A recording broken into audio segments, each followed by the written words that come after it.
My name is Lenore Rattray. I have lived with the impact of this crime that I survived. I'm not gonna lie, it's a pretty vulnerable place to be. You only see this stuff in movies, and you just can't imagine they're sick, disgusting, just...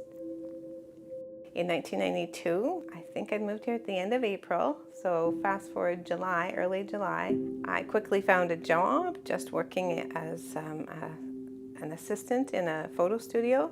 I was working by myself. I see now how he stalked me. He saw the opportunity, he saw all of the things that he was looking for, a young woman working alone. He'd asked all the right questions. He'd been in the studio a couple of times this one day, and he came back at closing time and pulled a gun and eventually took me to the woods. Kept me there for close to 9 days. I had no idea if I was going to live to see real life again.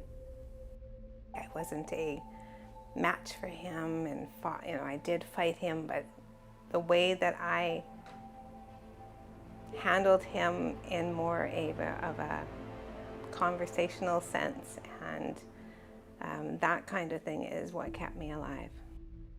Him messing up, he was doing the same thing. He would leave me for a portion of the day of I don't even know how long it was, 20 minutes or so, and go across the road to Safeway and then the other stores there and pick up stuff.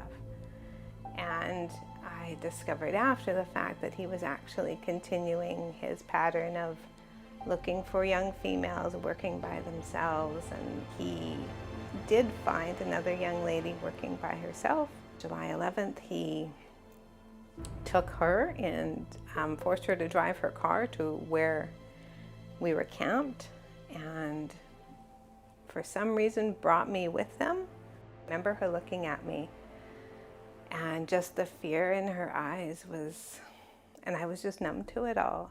And eventually we were separated. I could hear him beating her and her trying to get away. I could hear them in another part. And then the next thing I know, he put his hand on my shoulder and he said, "The police are at the car. I'm on my way now. I'm not going to hurt you anymore." And I looked and he almost melted into the bush. Why now would I want to open up details about really what happened in those 9 days? It's empowering for me.